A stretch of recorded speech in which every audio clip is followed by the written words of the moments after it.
I never thought that it would happen to me. I always thought that stalking was something that happened to celebrities or people who are famous in some way. But here I am, a regular person, and I'm being stalked.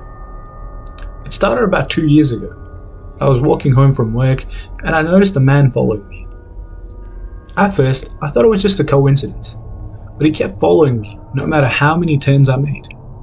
I started to feel nervous, so I quickened my pace, but he kept up with me. I turned around to confront him, but he just smiled and said, "Don't be afraid, I just wanted to talk to you." I didn't want to talk to him, so I tried to walk away, but he grabbed my arm.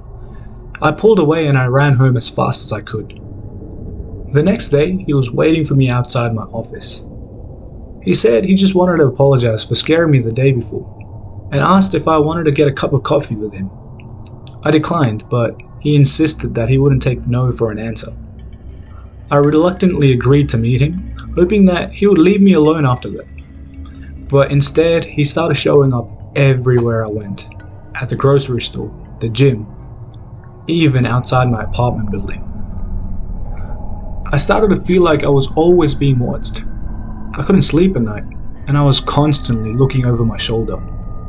One day, I found a note on my car windshield that said, "I'm watching you."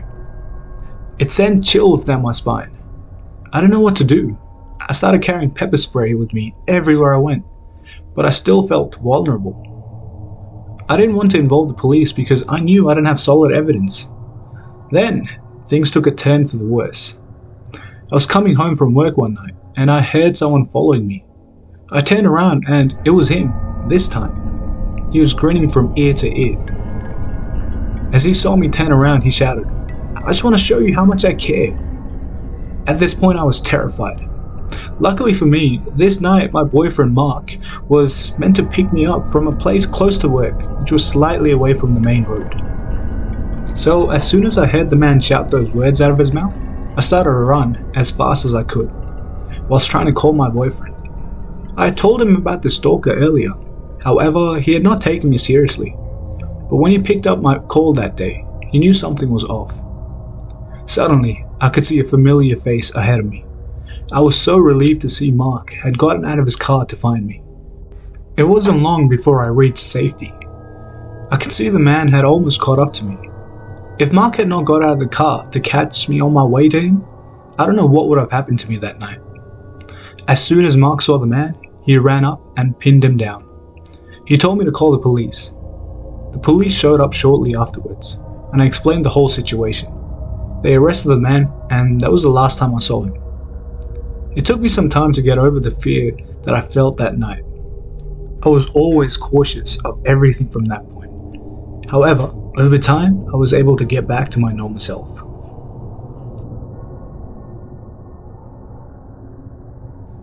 I had always considered myself a fairly independent person. I lived alone in a small apartment in the city, and I enjoyed the freedom and privacy that came with it. But lately, I had started to feel like I was being watched. At first, it was just a feeling, a sense that someone was watching me from across the street, or from the shadows of the alleyway outside my building. As the days went on, the feeling grew stronger and stronger, and I began to realize that there was someone out there, someone who was watching my every move. It started with the little things. I would come home from work and notice that my window blinds had been moved slightly, or my front door was open, even though I was certain that I had locked it before leaving. At first, I tried to convince myself that it was just my imagination, that I was paranoid. But as the incidents became more and more frequent, I knew that I couldn't ignore them any longer. One evening, as I was getting ready for bed, I heard a noise outside my window.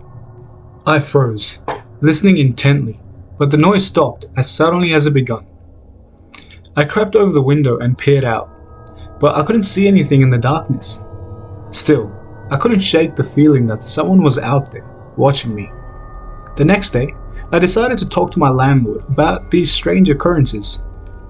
He listened patiently as I recounted my experiences, but he didn't particularly seem concerned. He assured me that the building was safe and secure, and suggested that I might just be feeling stressed or anxious. I tried to tell myself that he was right, that maybe I was just overreacting. But deep down, I knew that something was wrong. I started to carry a pepper spray canister with me wherever I went, and I had a habit of checking and double checking that my doors and windows were locked at night. But no matter how careful I was, I couldn't shake the feeling that someone was always watching me. I started to notice that I was being followed, not just in my own building, but when I was out in public as well. I would see the same person, a tall, dark figure with a hooded sweatshirt pulled low over their face, lurking in the shadows nearby. I tried to confront that person, but they always managed to slip away before I could get close enough to see their face. I even went to the police, but they couldn't do anything without concrete evidence of a crime. As the days turned into weeks and weeks turned into months, I began to become more and more paranoid. I stopped going out after dark, and I stopped answering my phone unless I recognized the number. I stopped trusting anyone, convinced that anyone could be the stalker who had been haunting me for so long. Then one night, as I was getting ready for bed, I heard a loud knock at my door. With my heart racing, I crept over the peephole and looked out. I couldn't see anyone on the other side, but I could feel their presence, like a dark cloud hanging over me. I hesitated for a moment, then slowly unlocked the door and opened it a crack. A gust of cold air rushed in, and I could see nothing but darkness beyond the threshold. Suddenly, I felt a hand on my shoulder, and I spun around, ready to fight. But there was no one there. I was alone in my apartment, with nothing but the sound of my own breath keeping me company. But after that night, I immediately made plans to move to a new city, far away from my old life. Maybe I was just being paranoid, or I really did have a stalker. I guess I really don't know.